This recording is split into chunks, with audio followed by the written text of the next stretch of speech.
যে রাজনৈতিক ছত্রছায়ায় কেউ সন্ত্রাসী কর্মকাণ্ড করবে এটা আমরা বরদাস্ত করবো না। এখানে মনে করি যে সন্ত্রাসীদের কোনো দল নাই। রাজনীতি দেশে অনেকেই করতেছে, অনেক নেতা আছে, রাজনীতি একটা মানে সমাজের একটা অবিচ্ছেদ্য অংশ।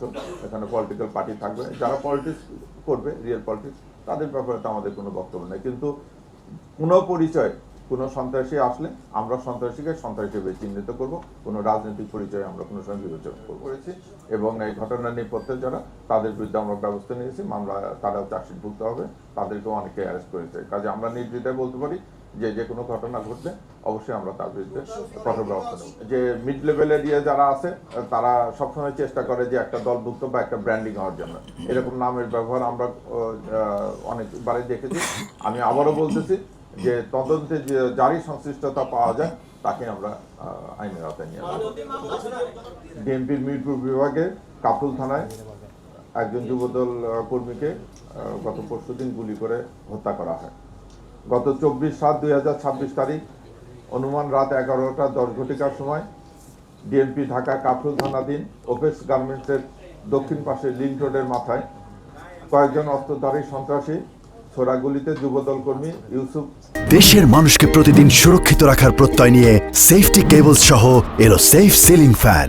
সবজি বিক্রেতা নালাল সর্দার এবং মনির হোসেন গুরুতর আহত হয়।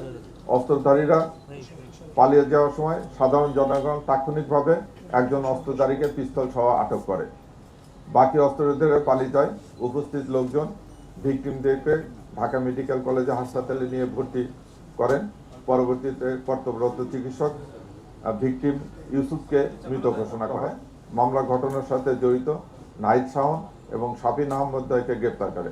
আটককৃত চঞ্চল ও নাহিদের দেওয়া তথ্য মতে ঘটনার সহিত জড়িত জিয়ারুলকে মাগুরা জেলার শালিকা থানাধীন অটোপাড়া মিরপুর হইতে এবং আলী হোসেনকে ডিবি পুলিশ গ্রেপ্তার করে।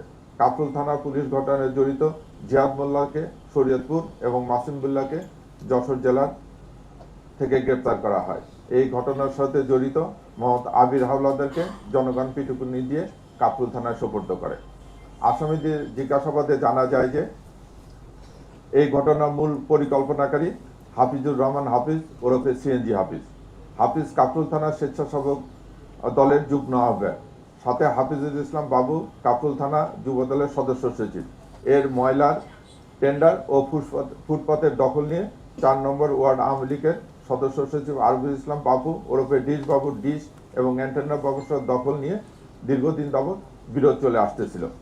বিরোধের এক পর্যায়ে সিএনজি হাফিজ যুবদলের সদস্য সচিব হাফিজুল ইসলাম বাবুকে হত্যার উদ্দেশ্যে তার নিজ জেলা মাগুরার আশেপাশে হইতে অনুমান 25 লক্ষ টাকায় পেশাদার খুনি ভাড়াটিয়া বাহিনী ভাড়া করে। পরবর্তীতে 23শে জুলাই 2026 তারিখে পূর্ব পরিকল্পনা অনুযায়ী আসামিরা সন্ধ্যার দিকে হাফিজের গ্যারেজে একত্রিত হয় এবং সিএনজি হাফিজের লোড করা পিস্তল দুইটি নাইদের কাছ থেকে জিহাদ নিয়ে জিয়ারুলকে একটি পিস্তল এবং চঞ্চলকে একটি পিস্তল দেয়। পিস্তলগুলো নিয়ে জিয়ারুল, চঞ্চল, হাসান, জিহাদ, মাসুম বিল্লাহ সহ আরও অজ্ঞাতনামা 2-3 জন হাফিজুল ইসলাম বাবুকে হত্যার উদ্দেশ্যে তার অফিসের সামনে অবস্থান নেয়। ঘটনার দিন রাত অনুমান 11 সময় হাফিজুল ইসলাম বাবু তার অফিসের সামনে নেতাকর্মীদের নিয়ে আলাপকালে অপরিচিত লোকজনের সন্দেহজনক মনে হলে তাদের পরিচয় জিজ্ঞাসা করলে তারা তাদের বাসা মিরপুর 10 বলে জানায়। এক পর্যায়ে হাফিজুল ইসলাম বাবু তার নেতাকর্মীরা অপরিচিত ব্যক্তিদের দেহ তল্লাশি করতে চাইলে তাদের মধ্যে একজন পিস্তল বাইর করে যুবদল কর্মী ইউসুফের বুকে গুলি করে এবং তাৎক্ষণিকভাবে অস্ত্রধারী সন্ত্রাসীরা এলোপাতাড়ি গুলি ছুড়ে পালিয়ে যাওয়ার চেষ্টা করে। উপস্থিত জনগণ ধাওয়া করে অস্ত্রধারী সন্ত্রাসী চঞ্চলকে অস্ত্রসহ আটক করে এবং কাফরুল থানায় সোপর্দ করে।